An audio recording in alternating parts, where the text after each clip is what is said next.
হরে কৃষ্ণ। আজকে আমরা পাঠ করব অম্বা উপাখ্যান ও পরশুরামের যুদ্ধ। শোকদেব কন শোন, রাজা পরীক্ষিত, কাশীরাজ তিন কন্যা জগতে বিদিত। জ্যেষ্ঠ অম্বা হয় নাম অধম্মা অম্বিকা, কনিষ্ঠার নাম নিপ হয় অম্বালিকা। তিন কন্যা এককালে হয় স্বয়ম্বর, নিমন্ত্রণে এসেছিল যতনী প্রবর। যেমন সবাই কন্যা হইল বাহির, এককালে হেরিয়া লইল বিশ্ববিদ। রথে তুলি দ্বিজ দেশ করিল গমন, কোন রাজা না পারিল করিতে বারণ। আপনার দেশে গেল গঙ্গার কুমার, অম্বারে চাহিয়া বলে শুনো সমাচার। বিচিত্র বীর্যের কিংবা চিত্রাঙ্গদ রাজে, বিবাহ কর গো কন্যা যারে মন মজে। শুনিয়া কহেন আম্বা জুড়ি দুই পানি, অবধান শুনো ভীষ্ম বীর চূড়ামণি।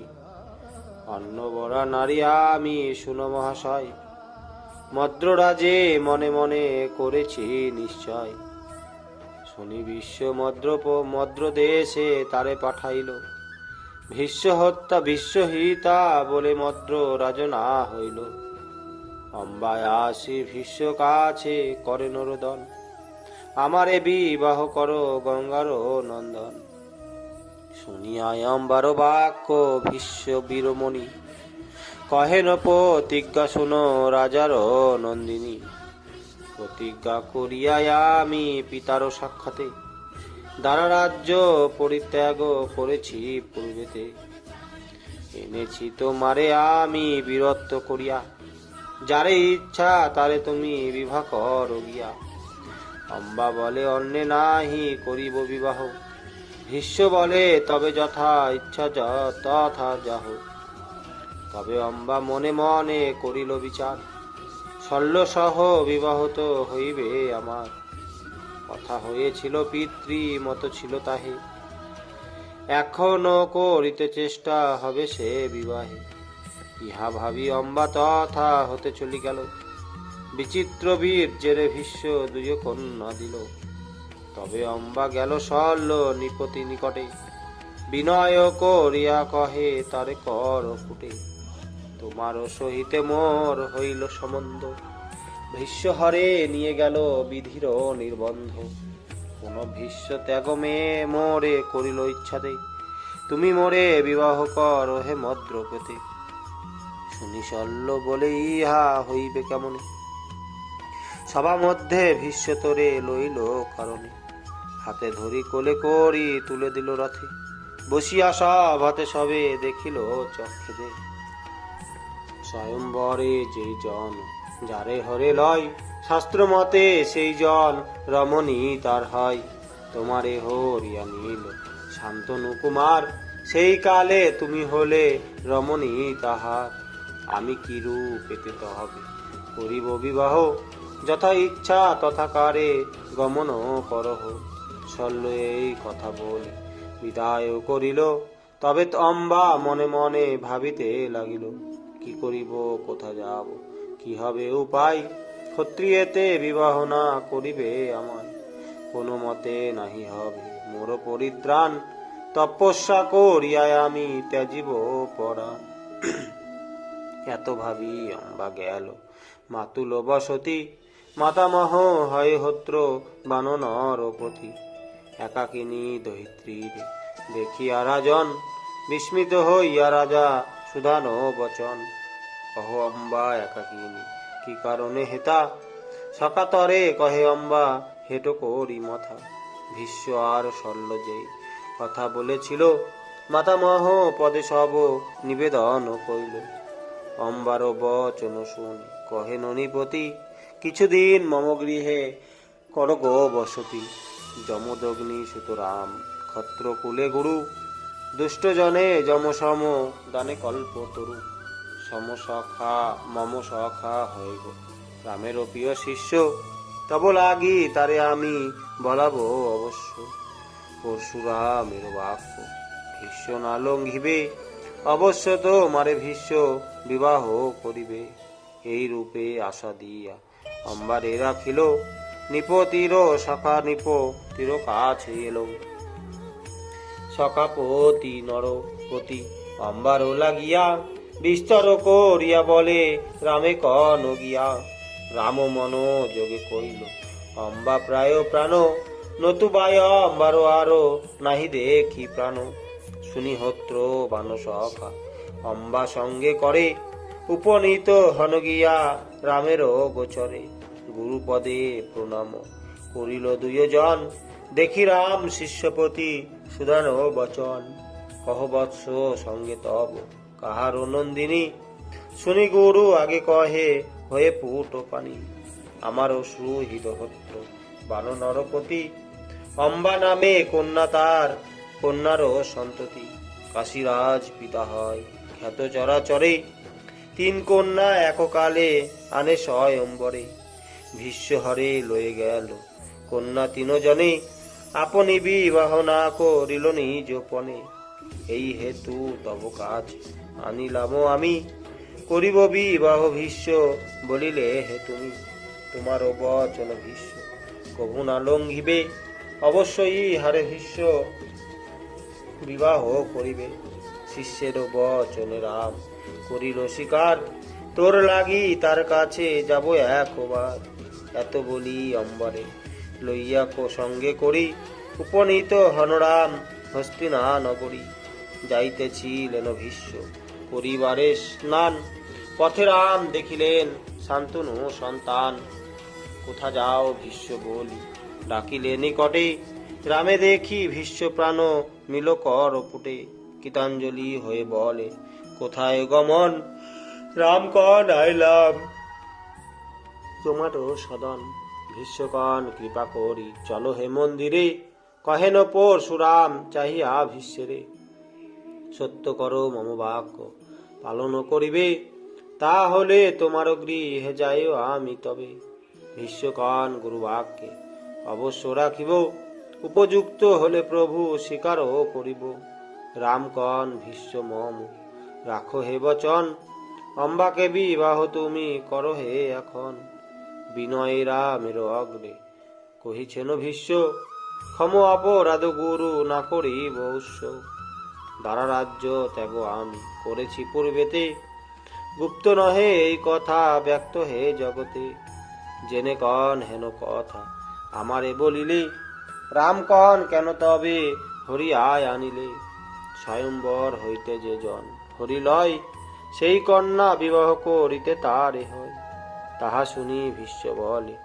ভয়ে পোটো পানি আপনি বলিলে যাহা তাহাই আমি জানি যেই জন সেনাপতি থাকে যে যাহার সে জিনিলে রণজয় হয় যে রাজায় আমার অনাহিক রাজ্য কহি তব স্থানে বিচিত্র বীর যে রাজ্য ত্রিজগতে জানে তাই খাই তার পরে রাজ্য হয় তার যে কর্ম করিব আমি সে কর্ম তাহার তিন কন্যা আনিয়াছি স্বয়ম্বর হতে বিবাহ তাদেরও হবে ভ্রাতারও সহিতে কাশীরাজ কন্যাপতি বলিনু বচন বিচিত্র বীর যে অম্বা কর গো বরণ অম্বা কয় শল্যরাজ পূর্বে বড়িয়াছি অন্য বরা নারী আমি শুনো কহিতেছি শল্যরাজ নিকটে দিনু পাঠাইয়া শল্য না হলো ইল দিল বিদায় করিয়া পুনর্বার হেতায় করেছ আগমন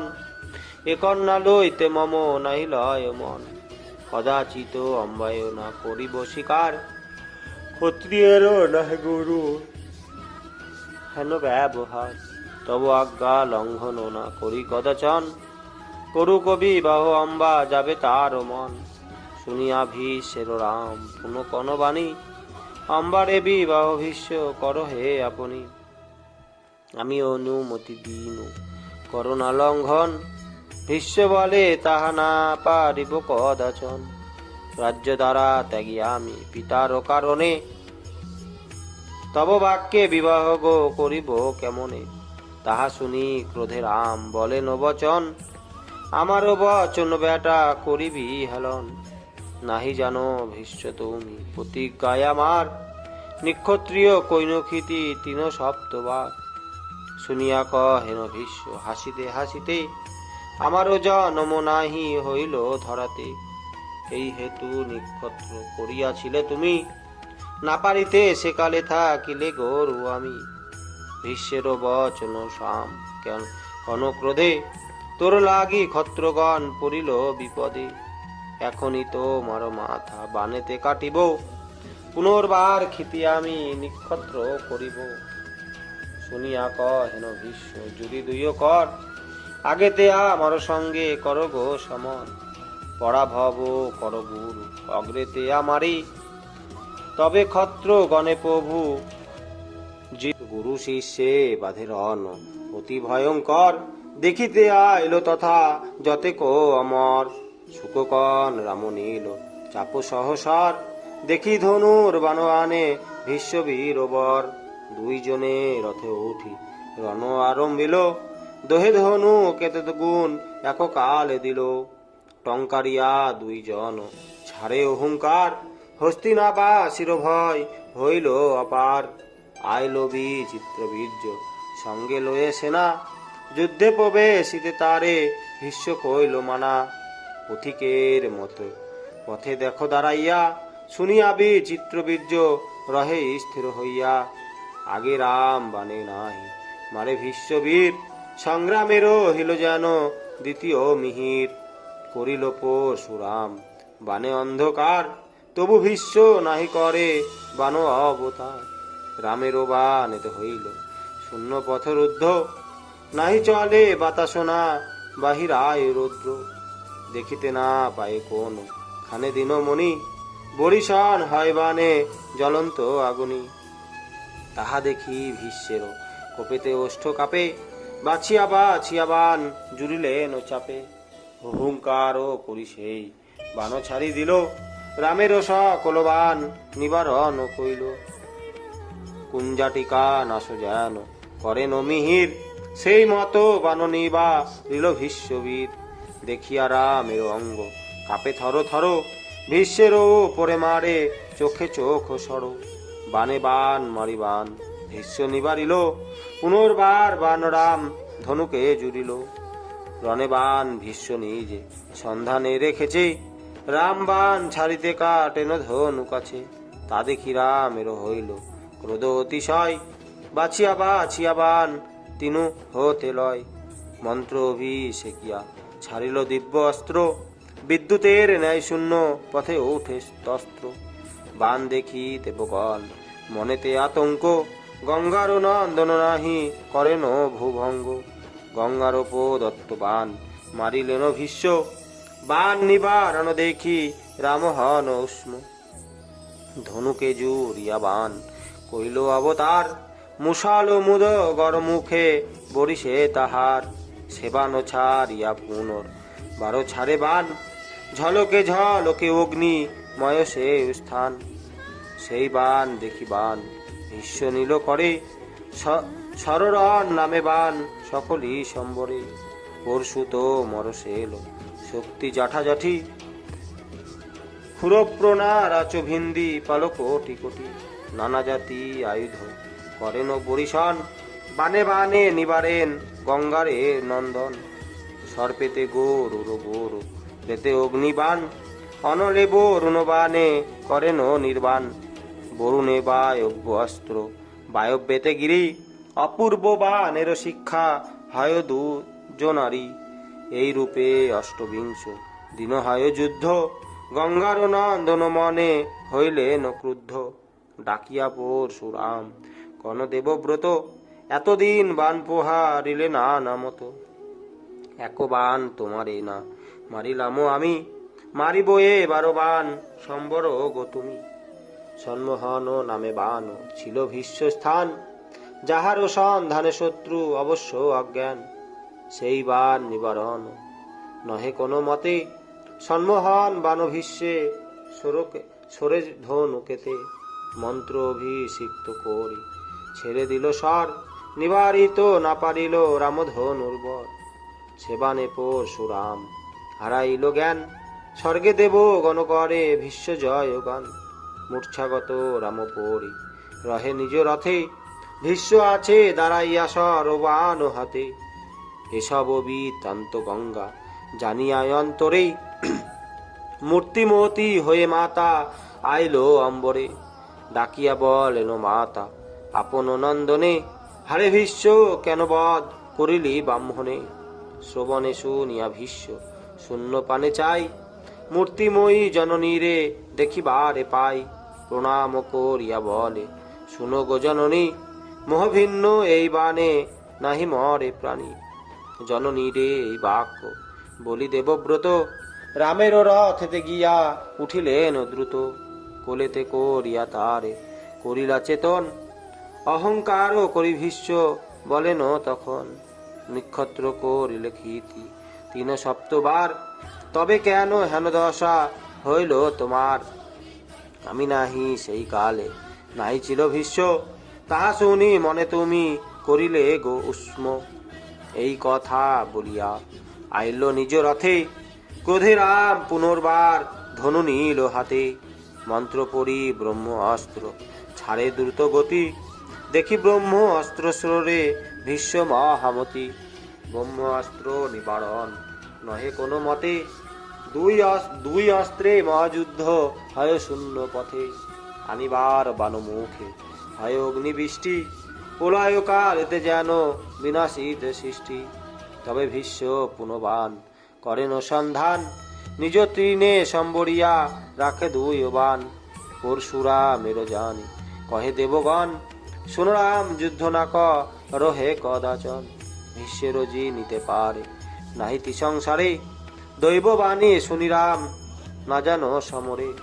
যুদ্ধ না করিল আর ভীষ্মের সংহতি, অম্বাপতি ডাকিয়া বলিল শীঘ্র গতি। মম বাক্যে বিবাহ না করিল যে ভীষ্ম, তাহাতে আমার মনে হয়েছিল উৎস। অষ্টম বিংশতি দিন রহিনু সমরে, তথাপি গো জেনিতে না ঋণ ভীষ্ম বীরে। তব উপকার কিছু করিতে না পারি, যা ইচ্ছা কর গো গিয়া রাজার কুমারী। ইহা বলি রাম গেল নিজের স্থানে চলি, ক্রোধ করি বলে অম্বা শুনো ভীষ্ম বলি। তুমি তো আমারে দিলে বড়ই যন্ত্রণা, তোমার জন্যেতে একো করিনু মন্ত্রণা। তোর লাগি এ জনম বৃথা গেলর বয়ে, তপস্যা করিব আমি তোমারও লাগিয়ে। আমার এ বিধাতা বর দিবেন যখন, মাগিয়া লইব বর তোমারও মরণ। অম্বা এই কথা কহে চাহিয়া ভীষ্মেরে, শুনিয়া গঙ্গার দুঃখ হইল অন্তরে। অম্বারে চাহিয়া তবে কন ভাগীরথী, শুনো অম্বা তুমি এক আমারও ভারতী। আমারও অগ্রতে পুত্র মৃত্যু বাঞ্ছ তুমি, এই হেতু তোরে শাপ দিব আমি। ভীষ্মবধ হেতু তুমি করিবে সাধনা, আমারও বচনে কিন্তু হবে অঙ্গহীনা। ব্যাসকৃত ভাগবত পুরাণের সার, রচিল বেণী মাধব